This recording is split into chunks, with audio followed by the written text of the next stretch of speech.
In the last episode, we built a real strategy. We define the diagnosis, the constraint, the strategic pillars, the no list, and the narrative. But here's the uncomfortable truth. Most strategies die right after this, not because they were wrong or they're bad, but because nothing structurally changed inside the company. People write the strategy, they take all this time to build it, to even share it, maybe even a couple of times. But then everyone goes back to operating the same way. So today in this video, we're going to fix that. We're going to turn the strategy that we created into a full operating plan, the document that actually governs how the company behaves for the next year or whatever time horizon you gave your strategy. But like we did last time, let's start with what an operating plan actually is. If a strategy defines direction, an operating plan defines how the company behaves because of that direction. It's going to answer questions like, what is the single objective for this year? Where do we spend our time and energy? What are we explicitly not doing? What does success actually look like? And what rhythms do we run the company on? So, strategy creates the constraint. The operating plan distributes that constraint across the year and across the movements of work that we do as a company. So, instead of inventing something new in this episode, we're going to translate the strategy that we built in episode 1. So, to do that, I want you to open the strategy document that we looked at last time, and I'll show you also where to find the operating plan template on the website. So let's go ahead and do that now. Okay, so before we go into reviewing the strategy that we built last time and then diving into the operating plan, you want to go to our website, grapevineworkplace.com, hover over the resources, and then go to templates. So whenever you go there, you're going to see 2 templates. This is the one that we developed last time. And then the new one that we have now is the operating plan builder template. So what I'm going to do is I'm going to pop this out into another tab. And then this is what we're going to be working on today.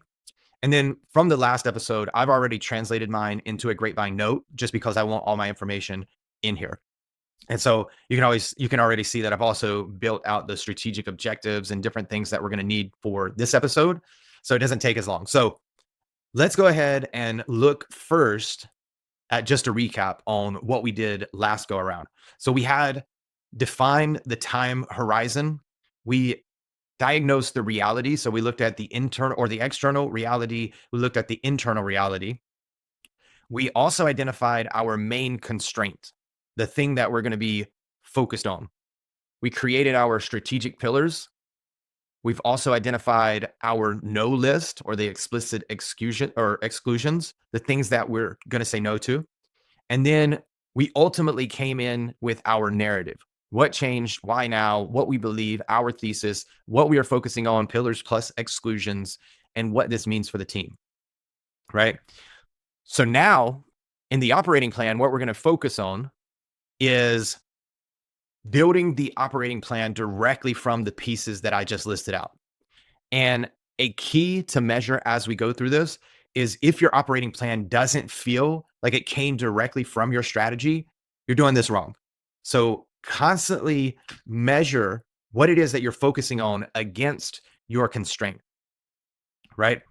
So let's go ahead and look at this just to put it all into perspective, and then we'll build the operating plan live. Okay, so if we look at our strategic choices that we chose last time, this is the winning approach.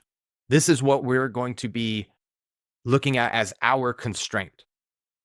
So we will reduce manual coordination for glue holders who are piecing together systems over and over again. In other words, if what we are about to do, maybe it's create goals or OKRs in our case, or we're about to develop this new feature, or we commit to a prospect that we will do this if they choose to use us. What we have to do first is base it off of our constraint. And that will help us make that decision. That's where strategy being the direction comes into play. So anything that we do is going to be based off of the constraint. And we're going to ask ourselves, does it fit into these pillars? So for us, just as a reminder, our pillar is become the durable execution layer for cross-functional initiatives. Prove replacement, not augmentation. Earn trust before scale with design partners first. Build in public with discipline as accountability. And we're going to dog food our own platform, which is what we're doing right now. I'm using notes to create our strategy, to create our strategic objective, to create our operating plan. Now, the other thing that we have to think about is the explicit exclusions, the things that we won't do. Now, for me, this is coming from a little bit of PTSD from failing Grapevine in the first 2 years by not getting enough traction, by not being able to build the product that met the vision or what the customers actually needed. So now we're doing this completely different and more strict and strategic. And so I have to look at these every single day. And you'll see in the operating plan, we have a daily operating plan, and I'll go through that. But it's basically like every single thing that we do on a daily basis, I'm going to look at this to remind myself that, okay, are we staying within our constraints? Are we falling within our pillars? And are we explicitly not doing these things? So no ICP sprawl. For us, ICP, ideal customer profile, or our target customer characterization, crossing the chasm terminology there. We're going to make sure that, and these go hand in hand actually. So if I say earn trust before scale with design partners, this is why we in Q1 are specifically looking at 5 design partners that we build with, because that means that we're not going to the market and spraying and praying and trying to say our product is for everyone. No. And already, because of this strategy, I've been able to hone in that, okay, there's parts of our tool that is very relevant to agencies like marketing agencies, design agencies, different B2B services agencies, that they're finding our workspaces to be super valuable, not just from an internal perspective, but but also as a client portal perspective. And there's a difference that we can hone in on. For example, ClickUp out there, if you want to invite a guest, you have to pay for that guest to be able to have access to this portal. For hours, you don't have to, right? Now there's other differences, but that's the main point with exclusions. You don't want to just list it. You want to have a reason behind it too. So no feature parity race, right? And I kind of hesitate here because like, if I'm talking about ClickUp, is that a feature parity race to say that they have to pay for guests where they don't have to pay for hours? It's actually not. It's a strategic choice that we choose to support our customers better, right? So, but we don't want to fall into this feature parity race either, in the sense that we're not just another tool. That's not how we're going to market it. And the truth is that we aren't just another tool. We are a system. And that's why we have all these elements here and then up here, right? It's not just, hey, here's a project management tool. Here's a knowledge tool. Here's a document tool. No, it's the movements of work that we talk about before, with the 5 movements of work and the digital workplace framework that we created. And so that's what we're building. And that's the real issue. It's not the tools are all over the place or they have so many features. It's that there's not actually a sustainable system for the glue holders where they're not accidentally becoming the systems themselves, right? Meaning that they can't step away, or they feel like they can't step away, meaning that they're the go-to person. They're always getting interrupted with questions because they're the person that knows everything in the organization, right? So these are the things that you have to think about. The no broad SMB adoption push, again, that's kind of tying into the no ICP sprawl, but it's not like we're just going to take on any customer that comes to us. It has to fit within the things that we're going to narrow down in, the things that we're going to niche down in. I always forget how to say that. No category hype before the proof. So we are building in public and we're sharing updates on the product, but we're not trying to fall within a work management system platform or a digital workplace platform. We're focused on the problem that we can solve for real customers. And then we can go kind of similar to what the theme is here. So we can narrow that down into, okay, this is the category that we fall into. And sometimes it's not even an industry, it's the problem that you're solving. And then no building things that don't reduce dependency on people. So this one connects to the pillar because we're going to be able to dog food it or drink our own champagne, whichever anecdote or metaphor you want to use. And we can actually answer this along with our customers by asking the questions, hey, what we just built, did it reduce manual coordination for glue holders who are piecing together systems over and over again? If the answer is not yes, then we made a mistake. But the way to get around that is to ask that first, which goes into the daily operating and the operating plan overall. So, okay, I know that we did a kind of a long recap on that, but it's important to understand where some of this context is going to be coming into whenever it comes to the strategy or building the operating plan with this template, right? So the first thing that we do whenever it comes to building the operating plan, other than the strategy, is we start with one objective, right? So I'll go ahead and fill these out here because we already know these from the strategy. And then the strategic diagnosis. So if we go over here, so let's just go here, we'll input that. So now we have this in here. The constraint that we've already talked about. Go ahead and put that in there. And so these are just reminders that you can have and look at as you're building this. Okay, so we have this in here. Now we have the singular objective. What is, from the strategy, the single objective that needs to become true as we operate, as we turn our strategy into an operating plan? So for ours, it's here. Execution depends on human or manual coordination instead of durable structure.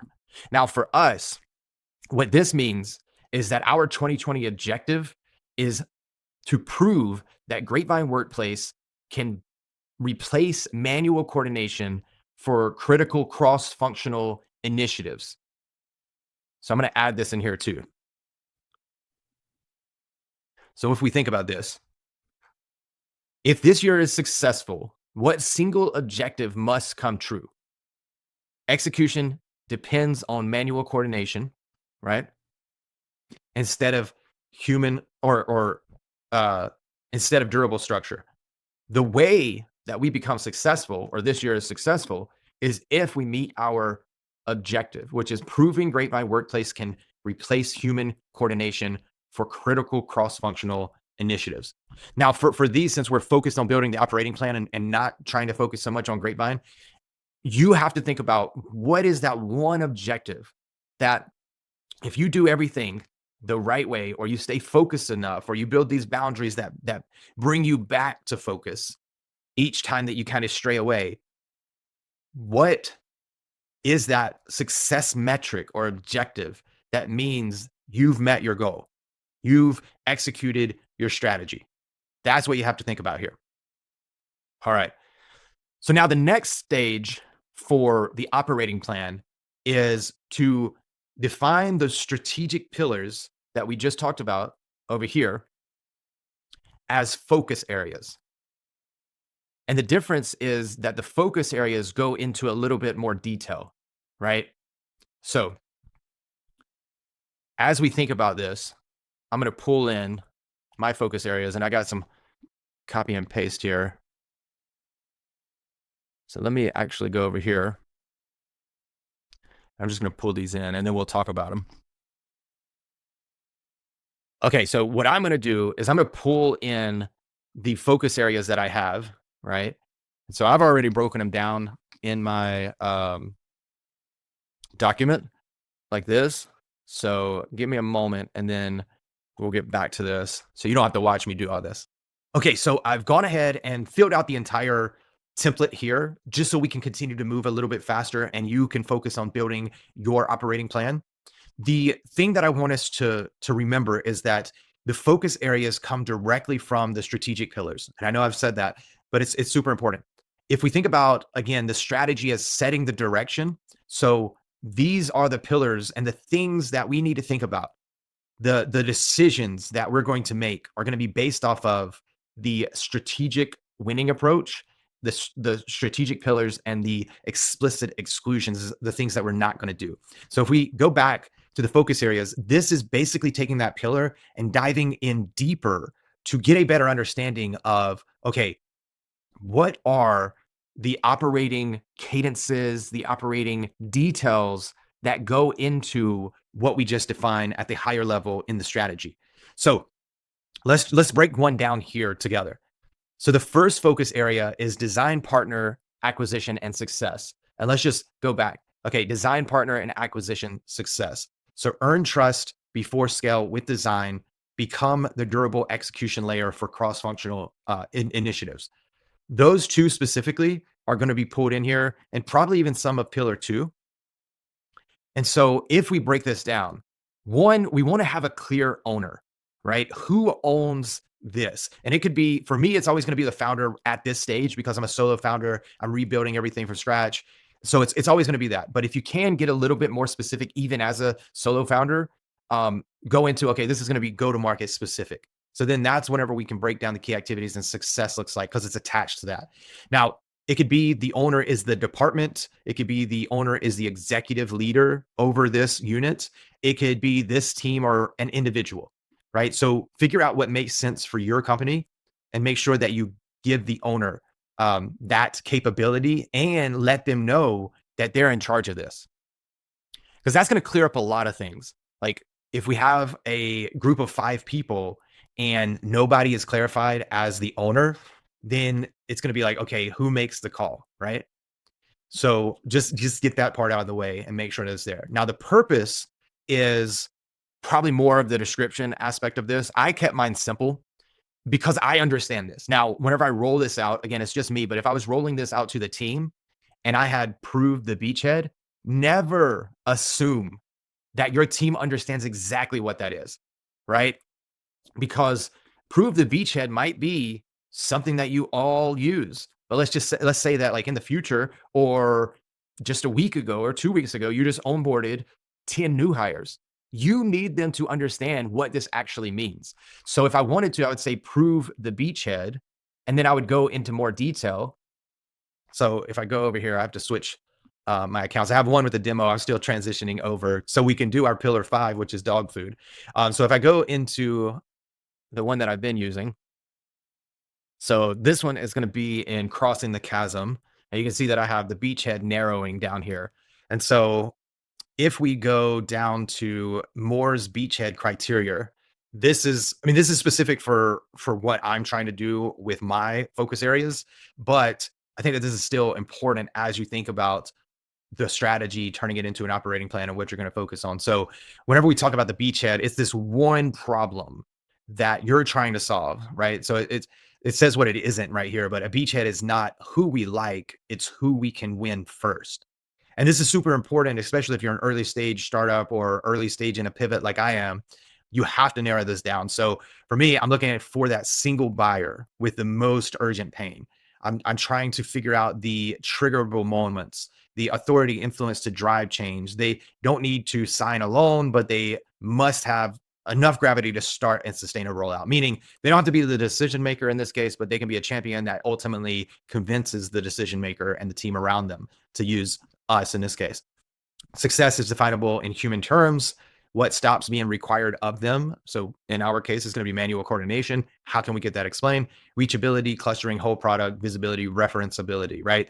So my point in that, to bring it to the operating plan, is if you have something like this, just make sure that you're explaining it in as much detail as possible in a way that your team understands, or people who are new and they come on board in the middle of your strategy and your operating plan, they understand fully. Because I've been in organizations where they didn't do this, and you have so many people working in different directions and rework and so on and so forth. Frustrations happen, turnover happens, you have to rehire. It's a whole thing. So that's the point here. So we can already see just on these first, right, the name and the description, that we're going more into detail. We're getting more specific in these focus areas. And I'm only going to do one, but I can show you the others and we can walk through them like very, very high level so we can get to the next part. So the next part of focus areas are the key activities.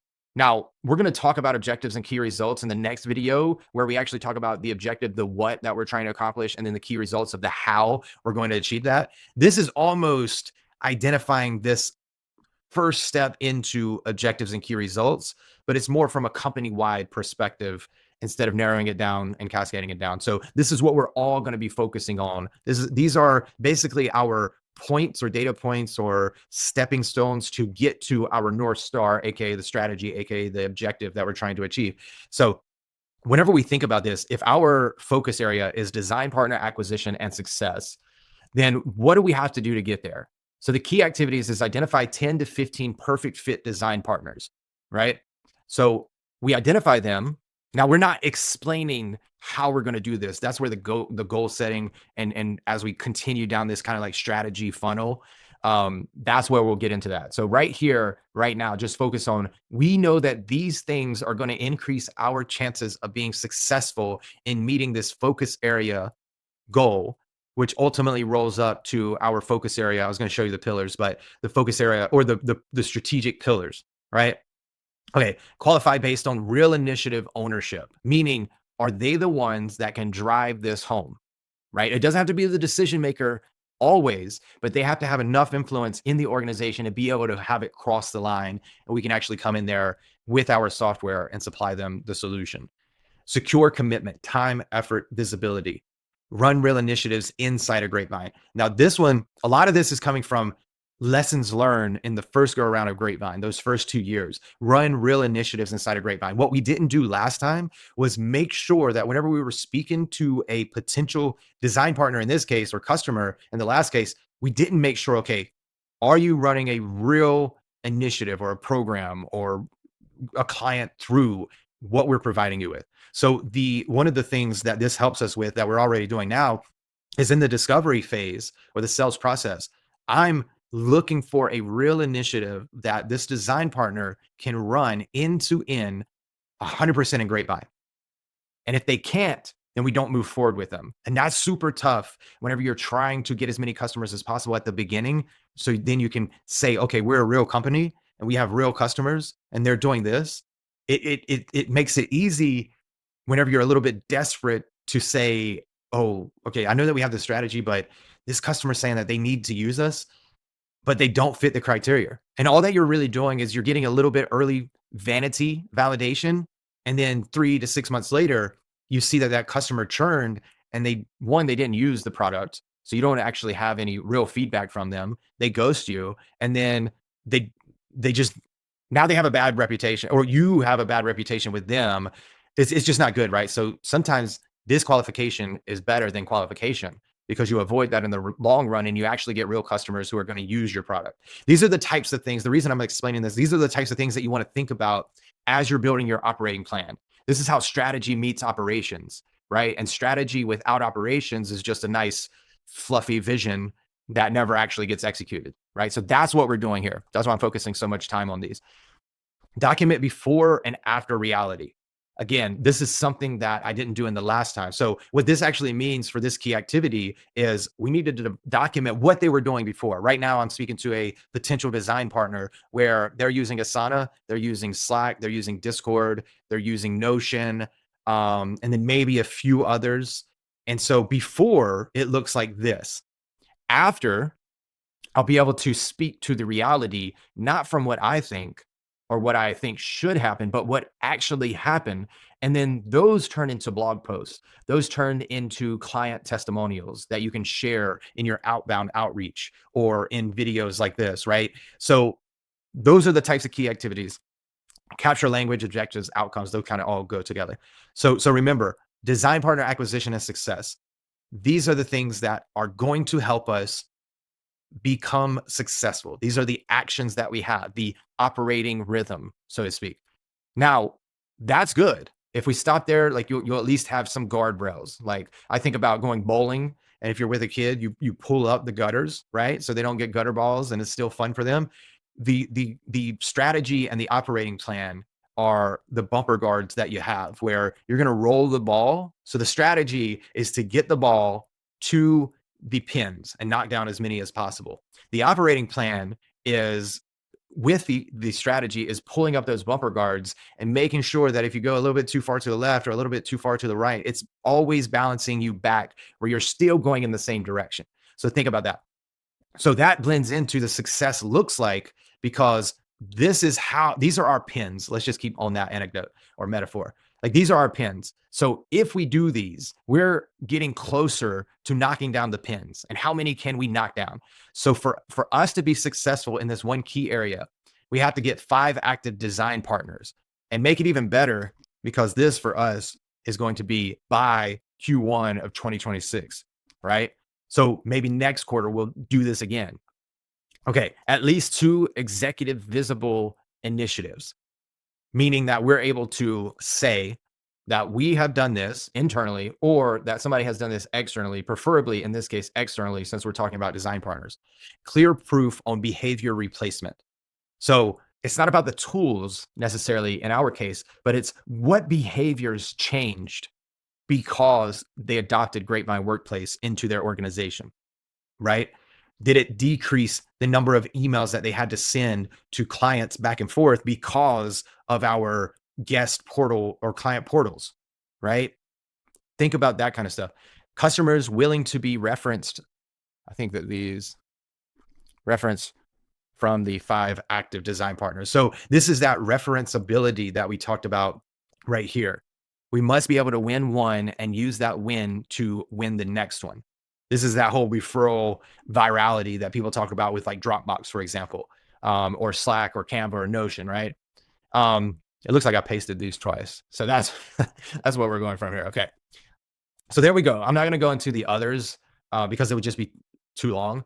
But the next one, just to like give you a clear vision of it, you can look at it, you can pause it here and kind of put it in perspective, right? So our strategic pillars, we took those, we turned them into focus areas, super detailed, right? That tells us the things that we need to do in order for our strategy to actually become a reality. Now, part of that is also explicit deprioritization. So the things that we just said that we are going to do, we now also have to define what are we not going to do, right? So in this case, we're looking at not broad SMB adoption, individual productivity tooling, HR first use cases, feature parity with incumbents, marketplace positioning, paid growth. Basically, all these things are distractions. So think about if you are going to focus on these, what is going to be a distraction from those focus areas?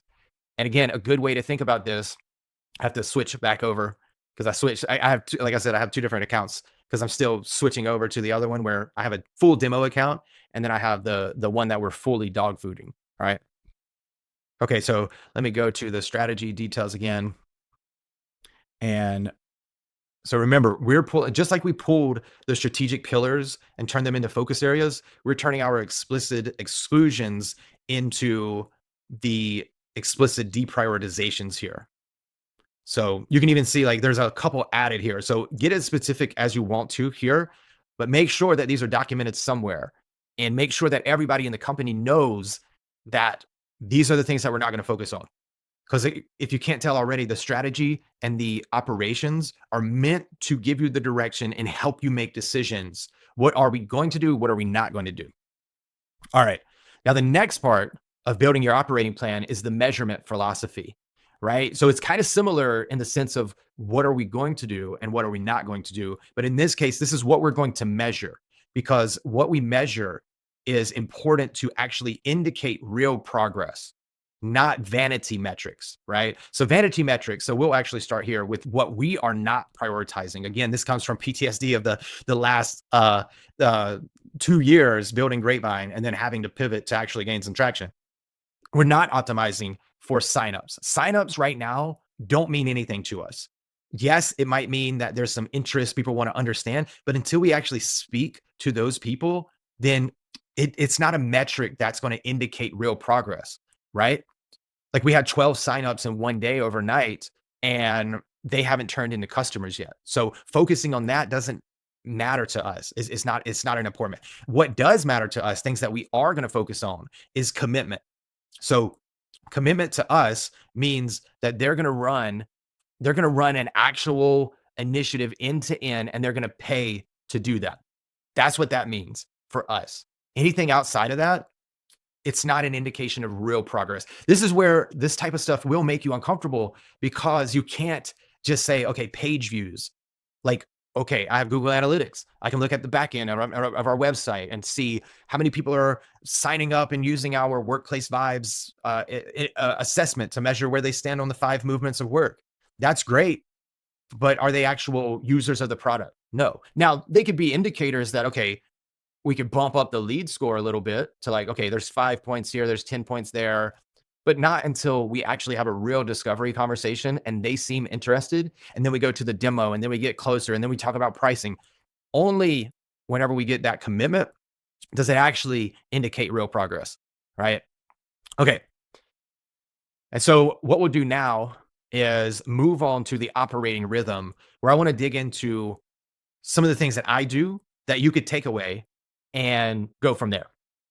Okay, so the final piece of the operating rhythm is what we're looking at here: the daily operating question, the weekly operating review, and then monthly strategy check. And so, what these are going to do is they're going to keep you on track daily, weekly, monthly.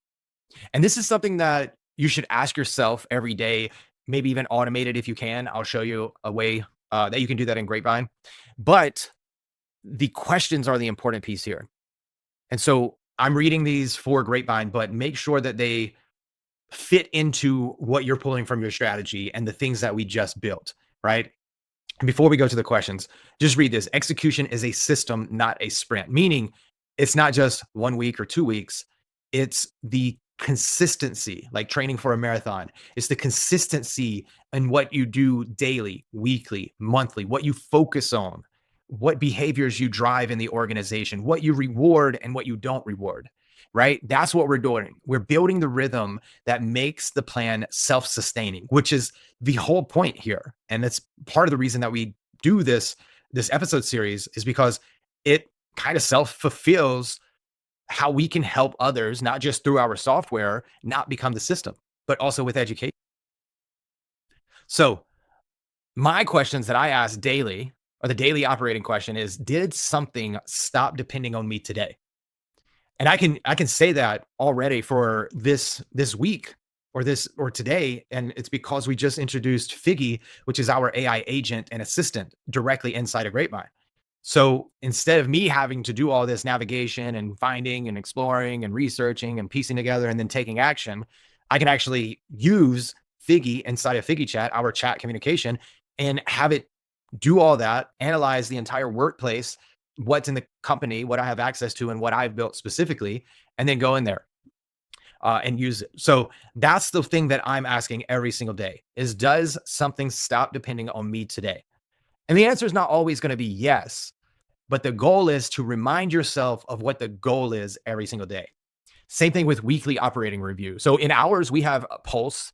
So if I go here to our pulse, every single week we get like reminders. So you can see like week pulse come in here. And then I can choose like how I'm feeling: concerned, struggled, okay. What went well this week? So this is how I measure it, right? And so if you have something like that, great. If you don't, just build a simple thing and make it happen. Um, but then the other pieces of this is which focus areas moved forward. So it's not just how are you feeling, but it's also what actually was done. Another thing that you can use Figgy AI for. And then what still relies on human coordination, right? It always comes from the strategy into how are we going to operate on this rhythm that ties back to that. Then the monthly strategy check. Are we actually reducing dependency? Now for this, I would go to goals, right? And I'm going to do my weekly check-in. So I would check in here and say, how are we doing? What did we achieve? What's coming up next week, right? And so once I check those in, I'm able to track and see like what actually moved forward, right? Now I'm trying not to promote Grapevine, but I build it for strategy and operations people. So, but that's what we're talking about here is the monthly strategy check. And if you're the COO or the operations person and you're responsible for this, or the founder operator and you're responsible for this, it's so much better to have a system in place that makes sure that it's notifying people. So again, you're not the one that is manually holding everything together, because I've seen these initiatives happen and then over time they just continue to fall off, right? And then the best way to do this, to make sure that it stays in focus, is not just to have those check-ins or those nudges like the notification I showed you, but do something with it. That's the key thing. That is going to tell people, oh, this is something that I should care about. This is something that I should focus on, right? So that's the operating rhythm. And just down here, as we continue on the template and finish this out, before I show you a little bit of the bonus aspect that I have, it'll be quick. But the strategic filler, I want to talk about this one because this is the important part. Every new request, idea, or opportunity runs through this question before getting any resource or before anybody taking action on it. So if somebody comes to us, like I mentioned before, I believe, and they have this feature idea, the first question that I have to ask as the founder, or if I was working with a team or whatever, is will this feature, like fill in the blank, right? Will this ABC, will this XYZ, will this reduce manual coordination for glue holders who have become the system? If the answer is no, we do not do anything with it. Now, if the answer is a little bit gray, then we have a discussion. We might do some research and we dig into it, but we don't automatically say yes. That's the whole point of a strategy. And then that's the whole point of the operating plan and the key activities. Because now not only are you using the strategic filter, if you go back up to the key focus areas and you're asking, okay, is this one of the activities? Does this relate to the activity? Is this going to help us achieve success? Right? So it gives you more parts of the puzzle that you can bounce off of to make better decisions. And that's the whole goal here, right? That is the point of a strategy. That's a real strategy where you have trade-offs, you have constraints that we talked about, right?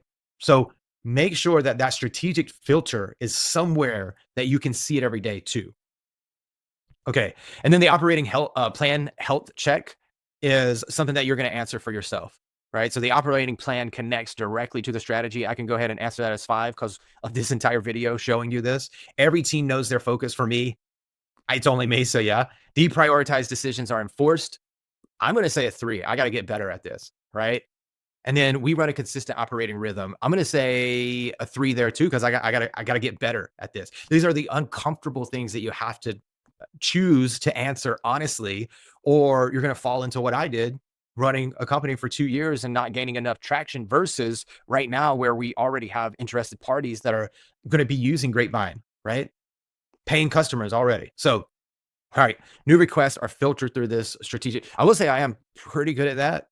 The part that I need to get better on is how we do those, so instead have a prioritization function, which we'll get into in the next one. So that is the entire template.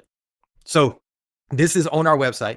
Again, you go to grapevineworkplace.com/templates or grapevineworkplace.com and then go to templates here. You'll be able to, if you didn't get the strategy, you'll be able to pull this one up here and you can pop it out over there. And then this is the one that we went through here, the operating plan, right? So once that goes in here, I'm going to make sure, because I want to say this because last time I downloaded the PDF and it did not have all the content in it. So make sure that you drag it all the way down where you can see everything in here. So now you can see that you have everything in here. Nothing's hidden. All right. So I'm gonna go ahead and save that for myself. We'll just leave it at that. And then the last thing that I wanted to leave you with is a little bit more detail on some of the operating plans that you can do. So if I go in here to operating plan and let me jump down to the founder operating reminders. So this is my demo account, but this is where the data lives right now. So it'll look a little bit messy. I'm not going to make you watch me do this. But one of the things that I'm doing is, okay, founder operating reminders. Did something stop depending on me? We talked about that. But then this goes into more detail. So whenever I'm asking myself this, I actually break it down into the specific initiatives and have those initiatives have questions too. So if you really want to get specific and focused, now you can do this. Okay, this is what I'm going to ask myself every day. And then each initiative, I'm going to ask myself these set of questions too. And if you wanted to, you could build a table inside a Grapevine and just check it off as you go through it. Or you can build a, let's say, let's just do this one for an example. You can build this in here and then you can have recurring tasks. So if it's daily, I can just go in there. It's going to ask me daily. Even whenever I complete it, it's going to pop back up the next day. I can do weekly. I can choose which time of the week or the day of the week that I want to do this. And I can even do monthly. So the entire set of questions, daily, weekly, monthly, can live directly in here, right?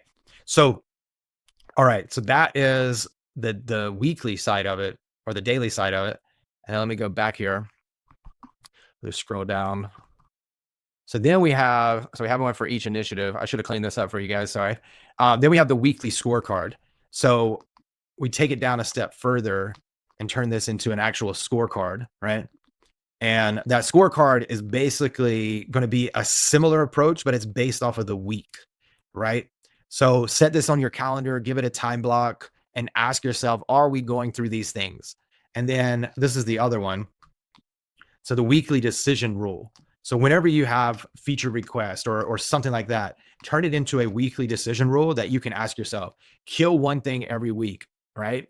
And then what do you track? We already talked about this, but what do you track? The lagging indicators, what success feels like, and then the one line to remember.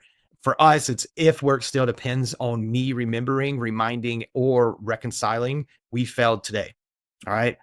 Now, the last thing that I want to show you, hopefully this isn't too long, it probably is. The last thing I want to show you is one of our newest features, and that is Figgy, the AI assistant and agent. So I have not done this, but I have not planned this. I just want to show you. So if you come in here, let's say I want to prioritize. We have kind of like Mad Lib things. So let's say that I have 2 hours and available, and my top priority is completing initiative number 1. So once that Mad Lib goes in there, you can touch up on it if you need to. I'm going to click this, and then Figgy is going to do its thing. It's analyzing every single thing in the workplace that you have access to, right? So let's let it do its thing right now.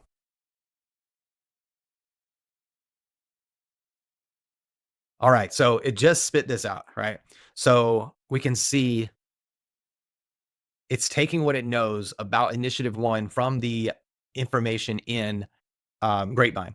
So your top priority, initiative 1, design partner proof engine, right? So we already have this.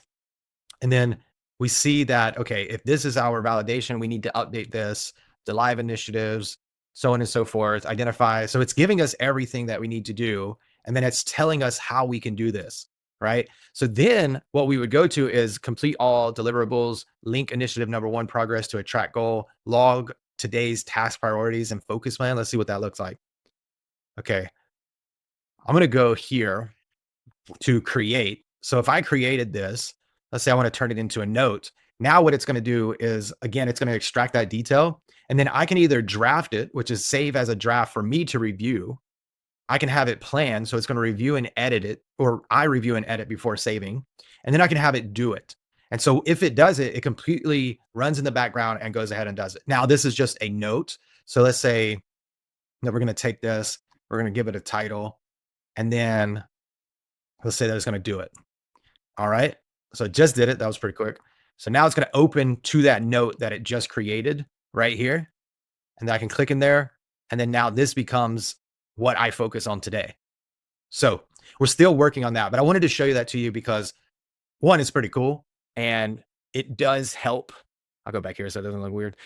It does help reduce manual coordination. Because one of the other things that I could have done was take that, turn it into a meeting, find the time and dates that work for people, go ahead and schedule it on the calendar, and it would be taken care of for me. So right now, that's where we're at. We've done building a strategy. We've just built the operating plan, and you have the template, and you've even seen a little bit inside of Grapevine. So on the next episode, what we're going to be doing is we're going to be turning the strategy and the operating plan into real initiatives that ultimately become our objectives and key results. So initiatives and objectives and key results will go together. And then if you scroll down here to the bottom, we'll get into the execution rhythm and then the measurement, right? And then there's a framework that we're going to tie all this together to make it a little bit easier. But thanks so much for watching this episode, and make sure to subscribe, comment, like, share with anybody who you think that would find this valuable. And we'll see you on the next episode.